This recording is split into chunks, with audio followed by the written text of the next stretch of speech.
Et voilà, numéro Nabiso, nouveau numéro. Vous allez au Sala na Mokolo Alelo, le 17 juillet 2025. Tout pesibino nyonso tumbote bozali kolanda biso partout bisika bozali. Pe tozako senga na bino bo s'abonner na chaîne na chaîne na bino Phobie Télévision. Pour être bo banda kozwa ba information na temps réel. Et tous les journalistes à terrain, qui sont à terrain parce que tu peux savoir des informations à temps réel, tu peux savoir des informations où ils allaient circuler dans le cannabis partout dans le monde. Je pense que na faninga imokote na kati na plateau oyo, nazali na oyazali les combattants, les résistants, oyazali moko na kati ya parti politique SID, oyazali coordonnateur ya Parlement debout na kati ya Pascal abengami na kombo ya Océan boyebe ke Océan ezali ebale ya monene oyo ezali na bambisi pe ya minene na kati. Je pense que soko tali na kati ya Parlement debout na ye azali na bateau bazali ko réfléchir o pe bazali ko bunda pona mboka na biso ya Congo tokoyi kotika bango boete esengeli to soutenir bango soutien na biso ezali ete kozwaka bango kolekisa bango ntango nyonso tuna etandoike po ete bapesaka bino baaktualité bapesaka bino sens ya komba ya Martin Fayulu oyo azali opposant moko intègre oyo azali kosala ete mboka na biso ekende liboso. Mbote mingi ndeko Océan, mbote ndeko journaliste, mbote na balandi nyonso ya télévision na bino Phobie TV. Je crois que ils allaient Mbalayami Balé, la fois passée de ça qui interview. Je vous félicite d'abord. On a envoyé qu'on palper du doigt. Vous allez laisser les journalistes les lots ça la émission boye na niveau Pascal et na place de résistance. Merci d'abord les sous na balandio ba Rolanda biso na chaîne na yo. Ba s'abonner massivement, ba landa biso pe mi colonio sur la chaîne na yo. Et ba contact na biso to pe sabino. Pour bango pe poto zalaka ensemble tout sur la Kamamboka ah ezali Kamamboka le Kamba Congo c'est notre père, Congo c'est notre maman. Donc soko botama na maman na papa moko vous n'avez pas droit ya wanga na tata na yo to maman na yo soko wanga ni Congo soko wanga ni mère na botayo awanga ni pe papa abotayo sinon bote mingi lisusu pour la dernière fois. Bonne SID négatif. Non, mon parti politique SID porte très bien. SID ezali parti politique oyo une nouvelle école politique parce que moi je viens du Palou. C'est le Palou qui m'a formé politiquement. Et tant on a tali géopolitique, Nathalie Mbokonangai, après Chita Kizenga, après la mort de Kizenga, ou avant la mort de Kizenga, parce que Kizenga a choisi Joseph Kabila comme candidat en 2018. Je n'ai pas voulu encore Kolanda, plutôt Kolanda Bango. J'ai choisi. Mais avant de choisir, na observaki, na talaki, na bomo inanga, na bomo ya politicien nyonso. Je n'ai pas soutenu Martin Fayulu parce qu'il est de Bandundu. Non plus. Non plus. Je peux aller soutenir Félix, je peux aller soutenir qui que ce soit. Mais na mona ki na kati ba politicien nyonso. Un politicien intègre, honnête, décisif, humble. C'est Martin Fayulu. Et depuis na kota SID, même si on est aujourd'hui, on a commémoré par Fayulu, na komi na porte wali ki Océan koti, awebi sa bobo koti mbang na okota. Complexité, le lendoté, orgueillité. Non. C'est un Congolais a eu valeur ya muninga Congolais. Ndena ponaki, yami valeur mususu na monaki na Fayulu. Il n'est pas sanguinaire. Il n'a jamais tué même un nouveau bébé. Fayulu n'a jamais pris des armes. Et Fayulu n'a tel parcours naïe à Tangi Bakela si à Malonga, dans le niveau des États-Unis, à Silisi, Azumusala, directeur Yakobil, à Longo États-Unis, Namoni Ake Nigeria, Namoni Ake Togo, Namoni Ake Cameroun. Et ce que je crois bien, Maman Bisso, Esther Fayulu que je salue en passant. C'est un bosseur d'abord, c'est un homme intelligent. Parce qu'on ne peut pas voir un président de la République ou un candidat président de la République qui n'a jamais travaillé. On ne peut pas voir un candidat président de la République qui n'a même pas une parcelle. Candidat président de la République, ou même un compte bancaire. C'est pourquoi nous voyons aujourd'hui des détournements. Au lieu à ça, le peuple, mais Fayoulou a déjà une parcelle à Gombe avant qu'il arrive comme un politicien. Donc voilà parmi moi ma valeur, ou ma valeur plutôt, il y a mis balé dans la cité, qui pour soutenir Martin Fayoulou et dans mon parti politique, au Komona qui a Nzete Ambila. Nzete Ambila, c'est la signification. La signification Nzete Ambila, moi ezali au Gebata Mawana, sous l'ombre. C'est-à-dire, Moutoua Lingi Kimia, Moutoua Lingi Sangsagabato. Papa en palable. Bakoya basangana sans été. Sans été signifie mingi. Réconciliation. Famille koza na bulu yekeranine na sans été. Sans été c'est que politique ya utaka. Papa, politique ya utaka na université te. Moi je ngana na l'équipe à université rebelle. Mais je suis de 6. Na tangisa ba université, mutaza na université, ayena tangisa ye ou là quand je suis enseignant, parce que na tika ki ngo parce que ça buzoba. Salaire malongate. Na mona bato baza na DG GD baye na tangisa bango français parler et écrit. Merci coordonnateur Océan. Na profiter pe na pesa bana ya ba partisans surtout SID mes condoléances parce que na otayi kolanda biso to pesa bino ba information en actualité et to otayi kolanda ki ba obsèque ande ko na biso Jires, il fallait si tout va bien il faut bien samedi oyo je pense que vous allez le 19 et tous appelez que sa famille nae mes condoléances et famille mobimba ya SID et tous allez koko bana masolo to alingi tous au moins boîte to luka boîte moins moke to komana na oyo babengi accord ya Washington oza ki signé na kati ya mboka Washington biso bangala to lobaka il faut ko luka moins boîte pour na kokene parce que yango ezaki moins de transport ya bakoko na biso seria kala. Et tout le monde accord à Washington. Ndenge basignaki yango entre le RDC et le Rwanda. Cordon Océan, est-ce que Katina Bino Boza Kobanga teke lobby tozonga na kati ya colonisation parce que tant tozo signé accord na États-Unis, vous savez la colonisation ezalaki ba richesse ya mboka ezalaki au profit à Mindele. Et le lingue tozo signé na bango bozo mona teke tozo kende koluka tozonga lisu na colonisation. Merci mon mboka pour la mutuna ya Washington les accords ya Washington. Et ya mbonazwa na lingina zo profiter ngape pour na kayebisa ba kongomani que on a perdu un frère, un résistant na kombo ya Jires o asalelo une année na morgue. Il y a 51 alors azali héros national ndenge pelaza héros national vivant parce que nazalaki na kangama qui pendant 3 mois recherché c'est la bomanga na oya chez lui pendant 3 mois avec notre résistante maman Tabala nzamba za makasi bien que oyo nyoso ba tiaki na mikanda na biso et que tolimwa. Mais Dieu a fait grâce. Président Océan.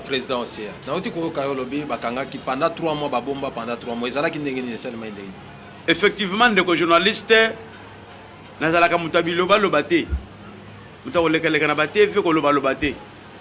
je suis le résistant Oyo, qui enlevé. Il y a 15 heures, na Massina, précisément en face de la commune de Massina. En 2024, le 22 décembre. Le 22 décembre. Coalition Salemi entre. Non,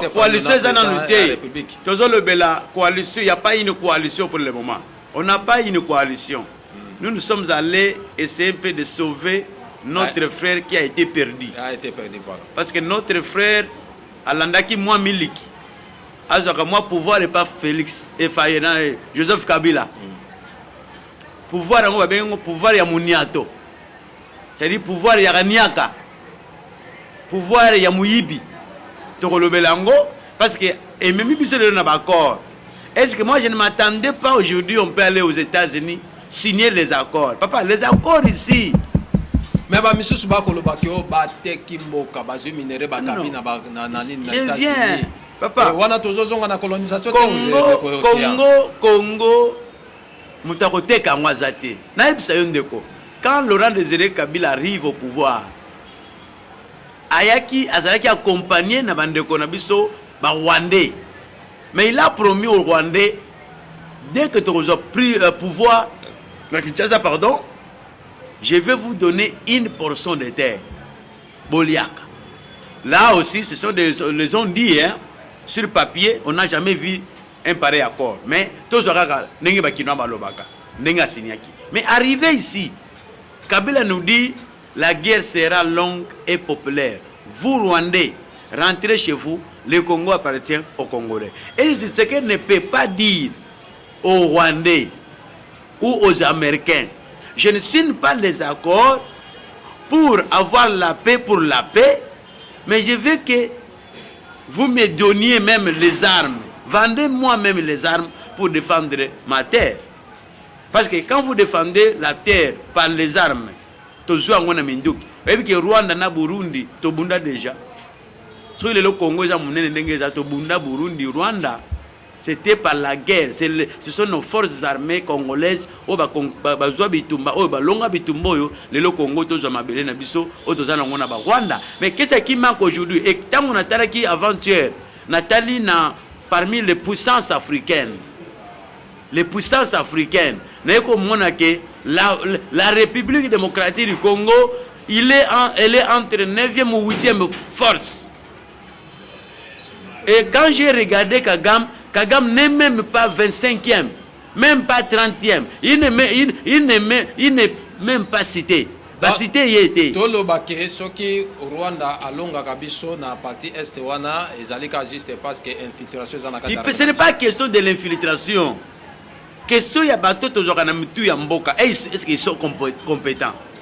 Est-ce que bateau tozaka na mitu ya mboka est-ce que bazo travailler pour l'intérêt du peuple et pour l'intérêt de la nation, pour l'intérêt de la République démocratique du Congo? Ce n'est pas une question de l'infiltration. Vous savez, le chef de l'État est le garant des institutions.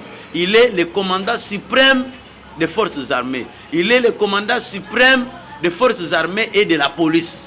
Là où il voit ça va mal, le chef de l'État est là pour Assalanini. Est-ce que Félix Tshisekedi avait déclaré la guerre entre le Rwanda et la République démocratique du Congo? Tout le monde a fait sa armée. Non plus. Papa, on nous a infiltration, ezali qu'on justifie incompétence, il y a régime, il y a M. Félix Tshisekedi Tshilombo. Prenons le cas avec le M23. Kabila ici, comme Rwandais, comme une rebelle. Moi je ne dis pas ça. Ngapo nanga. Kabila a commis rebelle, Kabila a commis na rébellion. Pourquoi? Parce que na Goma est synonyme ya kokoma Rwandais. Namoni Fidole nani dapana biso ya sango awuti ko kende kuna ko célébrer obsèque ya ndeko na biso moko eleki kuna finance muteba babimisi aza M23. Ça c'est le mensonge de l'UDPS, pas l'UDPS pour vivre, pour aller amela sa santé et il y a qu'un mensonge. À part les mensonges, l'IDPS a vivre. Donc l'IDPS nous a dirigé ce pays pendant 8 ans par les mensonges. Ça c'est l'incompétence. Je ne dirais pas que notre armée est infiltrée. Et tant que l'armée est infiltrée, n'oubliez pas, quand vous allez en Angola, il y a des Congolais dans l'armée. Quand vous allez même aux États-Unis, il y a d'autres étrangers dans l'armée, partout ailleurs. Seulement au Congo, quand il y a un Rwandais dans l'armée, quand il y a un Burundais dans l'armée, nous sommes infiltrés. Ça c'est faux à chaque fois. Et aussi, l'infiltration est partout dans l'armée. Même dans toutes les institutions. Les nations qui s'opposent entre les grandes puissances, la Chine, l'espionnage, l'infiltration. Cela veut dire qu'il y a besoin de ce qu'il faut positionner, il ne faut pas renforcer toujours l'armée. Voilà. Israël, na Iran. L'armée iranienne est infiltrée. On a même envoyé des espions. Et qu'est-ce que l'Iran a fait? Il a un service de renseignement. Il a commencé à arrêter toutes ces infiltrés là. Oui. Mais en entendant, Azobundana Israël. Comment un Congo comme mon Congo, un Congo grand, ne la dit drapeau nanga et tika nango bodi misanga, na la tina nanga échantillon. Congo est le Komakasi. Est-ce qu'aujourd'hui le Congo est le Komakasi? Parce que l'homme a c'est par ango petit mot abéti mbata à télévision abéti gifle petit akangimono. Mais aujourd'hui un grand Congo est en train d'être giflé par un petit de rien. Mais le Congo s'agenouille devant ces petits-là et il va directement aux États-Unis pour dire non, et les États-Unis, s'il vous plaît, cherchez-nous la paix. Et la paix viendra des États-Unis ou la paix viendra auprès de notre pays ou de notre coordonnateur Océan, naye komona nakatika kana ba information ba chef coutumier ba ke kofunda basango balobi o basango bakotisi bango na kati ya masolo te siko o tozo komona na mboka na biso ndenge bandeko mosusu bazoloba ke dialogue wana ezolinga esalema mpona moto na moto azomwa part ya gato na ye tomoi mpe bachef coutumier bake kosala bango revendication bake kofunda même na niveau ya parquet bafundi basango est-ce que wana tozomwa te ke dialogue to bazolinga tosala eza te ke kwa tokabola yo Martin Fayulu zwa primature nde tozoka bandeko mosusu baoloba yo kuna songolo zwa justice yo kuna songolo zwa esika pakala eza bongo te vraiment na ndenge bino bozokanisa. Merci mwana mboka mpona makambo ya batata na biso ya mabele babengi bango le chef coutumier. J'allais vous dire et bon peut ça transmettre un message à la chef coutumier oyo zobenga ba chef coutumier Nathalie parmi les chefs coutumiers qui ont porté plainte sur Bazali, je ne vois pas un chef coutumier là-dedans. Moi j'ai vu à Kinshasa les chefs coutumiers bazoli ngulu nanzela. Ngulu bateka nanzela qui azoli nanzela. Moi j'ai vu un chef coutumier à Kinshasa à Sombijina gato azoki nanzela. Un chef coutumier. Est-ce que nous avons des chefs coutumiers? Ndeko, souvenez-vous un peu. Je voulais un peu parler des chefs coutumiers. Les chefs coutumiers, vous nous avez promis en 2003, 2022, 2021, 2024. Bon, et puis biso to PC M23 48 heures. So to PC de le to PC 48 heures. So bo kébité. Beaucoup mona banzoi. Mona banzoi. Où sont les nzoi? Où sont les nzoi papa? Sont des chefs coutumiers, batika na chapeau, batika na mayaka. Sur le plan, il y a des chefs coutumiers, baza nulle part. Wana na longoli bango na cadre ya ba chef coutumier oyo bazok mi benga ba chef coutumier oyo ezana bango alati kavaka alati nini bazali bato ya lokoso bako luka mbongo et pas Félix.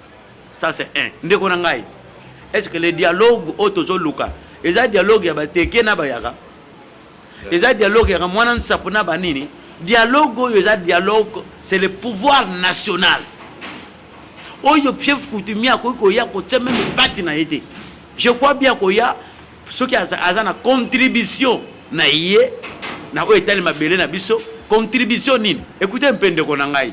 Félix Tshisekedi est allé seul à Washington signer les accords d'un pays de la République démocratique du Congo a signé par accord ni le Parlement, ni le Sénat, ni les chefs coutumiers. Et c'est pas des chefs coutumiers. Après qu'on signe, ce qui est indi, peuple. Voilà. Et les chefs coutumiers ont déconné. Les chefs coutumiers ont attaqué Félix Tshisekedi pour l'année. Makambo a signé. Il a parlé de la terre congolaise. On a parlé de minéraux. Les minéraux, on les a ma chef coutumier. Mais ces minéraux-là, qui va passer aux États-Unis. Et les chefs coutumiers, comme on a des pantalons, les chefs coutumiers, les cardinal Ambongo. Coordonnateur Océan, pardon. Tout le monde a un accord signé entre le Rwanda et la RDC. Et nous avons un accord entre la RDC et Washington.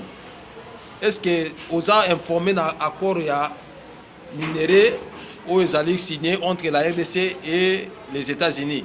Nous avons une exploitation qui est salema, combien de pourcents tu vas gagner et que c'est bataille sans on a congolais. Merci entre RDC et Washington. Merci mon amboka. Nakati accord wana na loba mi balete. Nous SID nous avons pris acte de cet accord. Pourquoi nous avons pris acte de cet accord? Plutôt, c'est un accord pour la paix. Au nom de la paix, nous avons dit, nous prenons acte. Mais en dehors de la paix,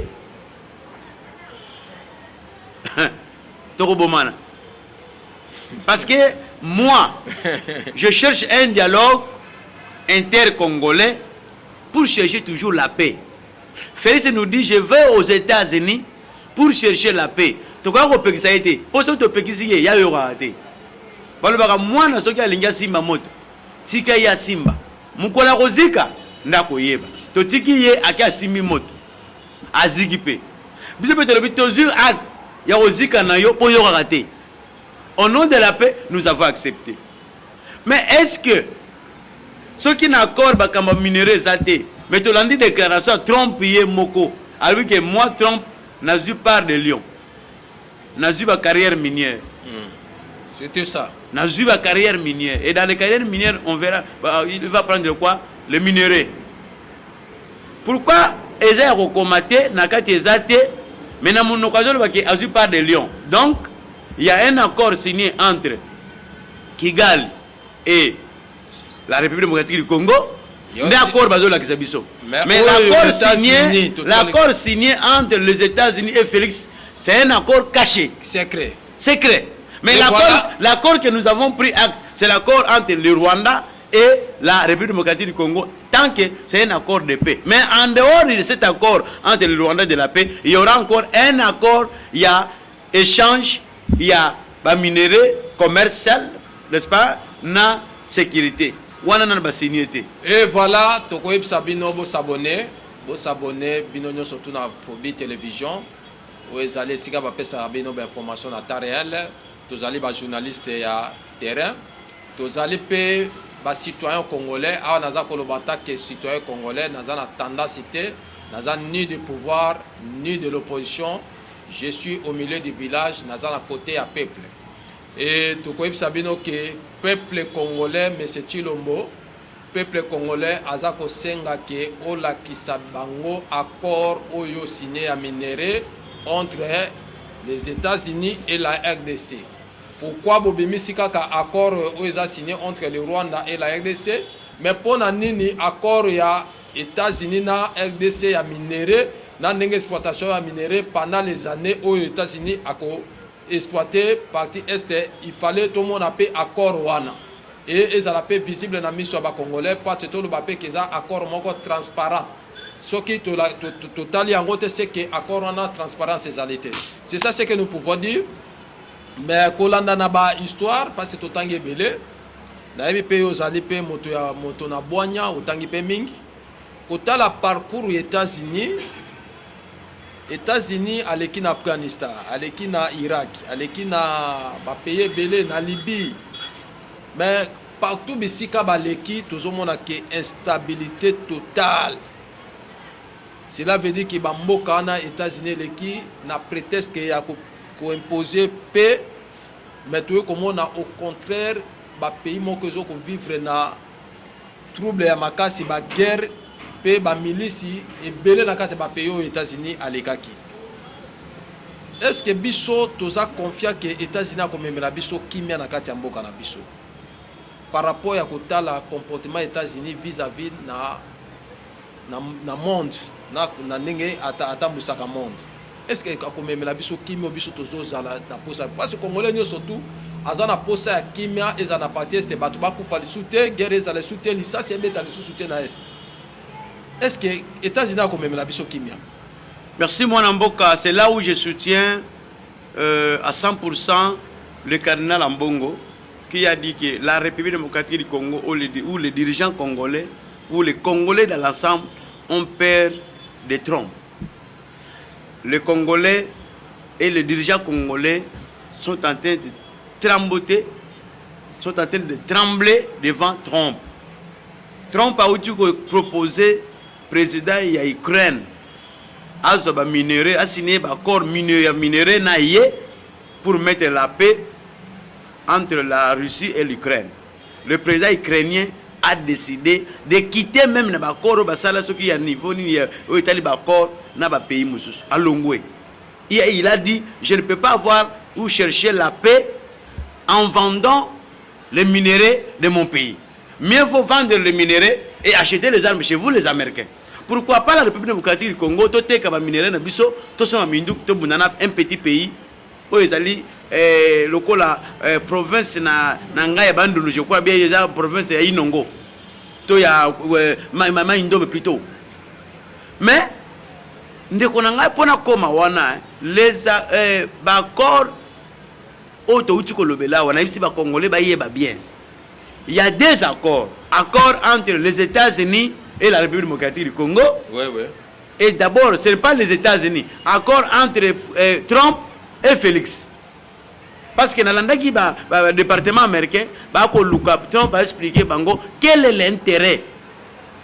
Il y a peuple américain dans cet accord. Il y a un accord qui est signé ou élaboré par les États-Unis, par la Maison Blanche, élaboré par eux. Mais élaboré uniquement pour que les deux pays va signer.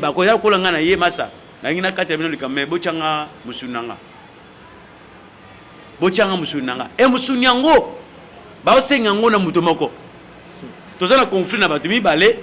Mais musuni ba osenga musuni na mutumoko nani Félix. Et si aujourd'hui Félix a donné des minéraux, qu'est-ce que Kagame a donné?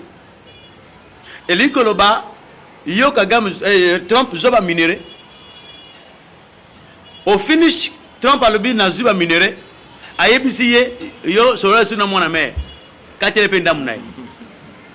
Ozomona, le na minute to signer sur accord na Kagame Yami balé au Italie, accord commercial, na sécurité en boka. C'est-à-dire, tu as quatre les partis de sus. Partout, tu as quatre les gamme.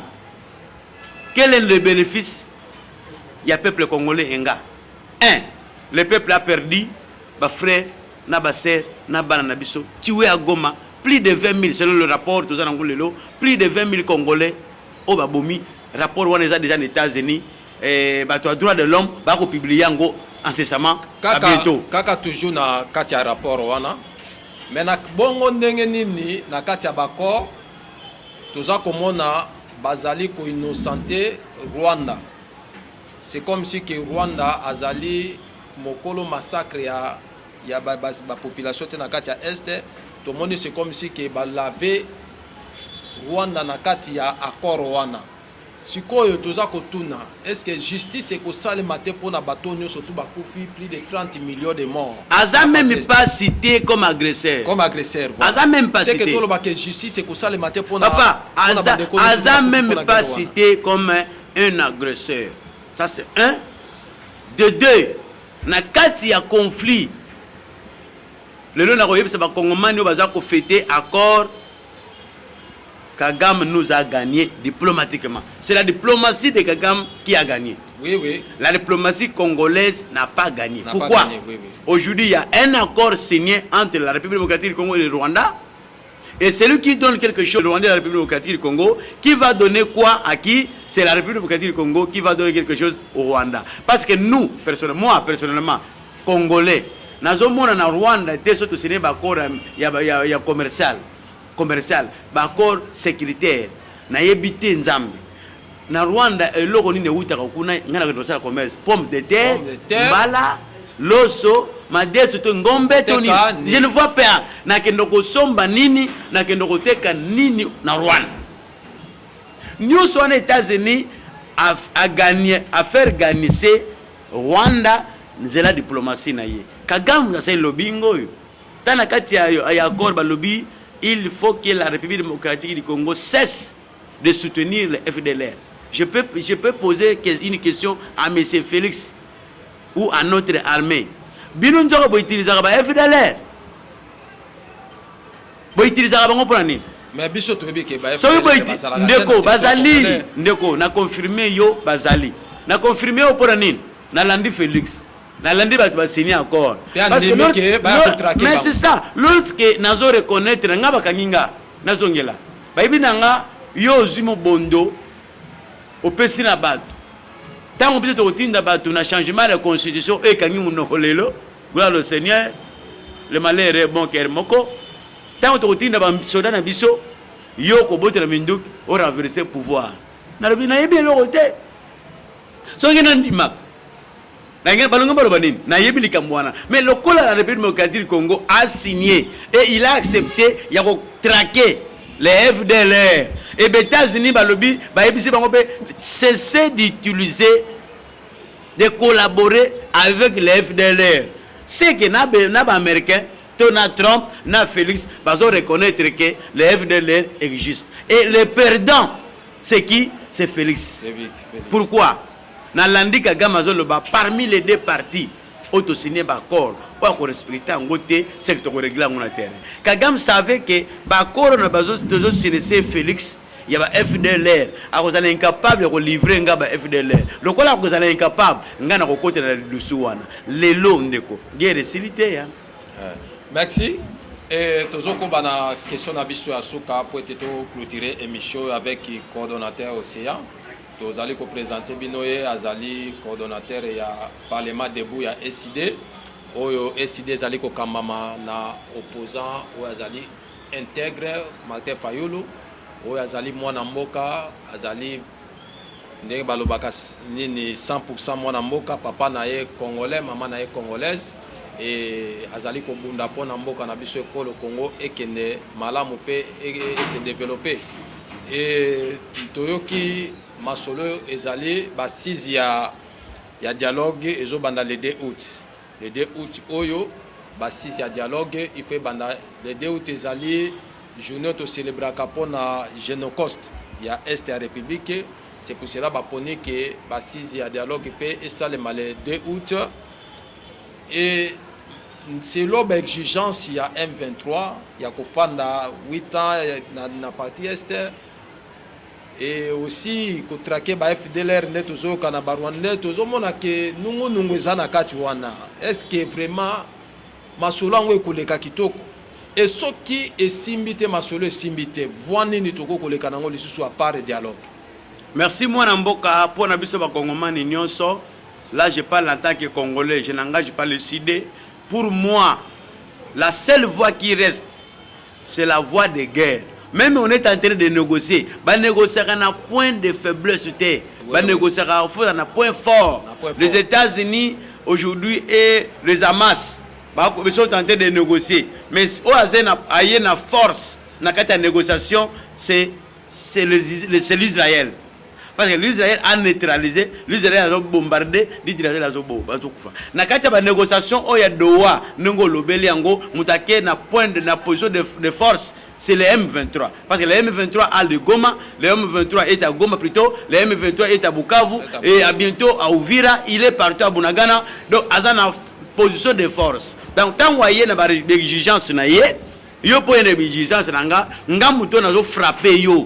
On est avec exigence nanga pour ce que boy na fini le sous OK so boy na fini le sous na minute tozolo bangana yo guerre zo beta mano ils sont à Doha mais hier j'ai suivi il y a quelques villages quelques localités tombées entre les mains de il y a M23 et ils ont progressé vers Uvira grâce à nos forces nos frères de Wazalendo ils ont quand même kokanganzela n'est-ce pas pour ce que ba commater na niveau ya Uvira sinon mais ba commander à Uvira c'est-à-dire ba ko négocier qu'on ne peut pas serrer, on négocier, qu'on ne peut pas ferrer. Et maintenant la République démocratique du Congo a serré M23 na nini, azu nini, asali bango nini, asali Rwanda nini, même moi na Machombe, na Rwanda biso na armée na biso to bomi yete. D'un côté, la négociation Doha na autres autres négocier, c'est dans une position de faiblesse. Ça c'est un. De deux, ceux qui te yokanité, ceux qui kuna ba yokanité. C'est que Félix, c'est qu'il faut préparer un banc. Parce que tu as besoin de Mindou. Tu as besoin de Mindou pour aller. Pour y avoir le pouvoir, bisoté. C'est Bozako Lanabiso, il est temps na Mboka Nabiso de prendre conscience. Peut-être un exemple à Baninga, comment les Bazako se comporter vis-à-vis de nos voisins à Bango. Tout le monde a dit comment Iran a Israël a bâti des missiles jusqu'à ce que Iran a riposté. Et tant que ni ba force, Iran a bombardé Israël n'a pas bombardé Iran, bah il faut ça la nini, bah fandi la table de négociation, bah ça nini qui est réussi. Ceux qui ont continué à coller là, cela veut dire que le cannabis est faible devant Banguna et Tokolonga bitumba pété. Et je pense que bande konabi soit IDPS botika nano koyemba c'est la victoire parce que toujours dans nos victoires wanate. On doit se battre sur le terrain pour que tozonga lisusu na dictature te. Biso to lingi moto avale kana kita bokonzi, il faut peuple à voter ye. To boy ke moto ale kana voya mandoki aya koboto la pouvoir na mandoki to lingi yango te. Dilo basuka coordonnateur aussi parce que to clôturer na émission ni le kolo bana ba congolais surtout baza kolanda. Merci moi na mboka na dilo basuka ezali que la seule voie pour te mana sortie de crise oyo ezali la voie ya Korea et Washington te. Ezali la voie ya Doha te. La seule voie c'est le dialogue inter-congolais. Fayulu avait promis aux gens nous irons faire la cohésion nationale. Et cette cohésion nationale est à la bonne partage du pouvoir T. Il avait promis ça depuis longtemps. C'est lui l'initiateur du dialogue aujourd'hui. Bien qu'il a été mal compris na Bandeko. Et aujourd'hui, gloire au Seigneur, ils ont compris que la seule voie, c'est la voie proposée par Martin Fayulu, portée par le père spirituel de l'ECC et de la Sénico. Donc, Congoman Nyoso, kolanda ko finga te kolanda ba chef coutumier oyo balata ka ba pantalon te ba ko mela ba jeans nzela gâteau nzela o ba chef coutumier ba pol ba ko saki biso 48 heures ba pesa ki na bunagana tango ba 48 heures bolongo na bunagana et 48 heures ko ka lelo 4 ans 5 ans ba M23 ba zo Goma ba zo Bukavu. Ne suivez pas de chef coutumier ici, basali bato à distraction. Ça va dire chef coutumier moko ba premier ministre, ba ministre arrondissement. Mais sango moko te akokoma ka ministre akoma premier ministre, nos frères spirituels baza wana po bazala ko ba témoin, ba fan de sabiso toyokana. Basali basali na Nzambe, ba bazali ba pasteur. Ezali nzela voix moko oyo Fayulu aponaki pour que to sala nini to longwana crise. C'est pourquoi Fayulu a longwali veste. Il y a nyonso azalaki nango akiko kutana na Félix pour proposer voie de sortie de crise pour y aller na libulu amikwe ici yemoko. Nous sommes allés sauver ce monsieur qui est tombé dans un puits, incapable de se soulever, a tellement marché. Nous sommes allés le sauver. Nous ne sommes pas avec Félix. Nous sommes allés le sauver parce que c'est lui qui a notre pouvoir. Et pouvoir na coup d'état.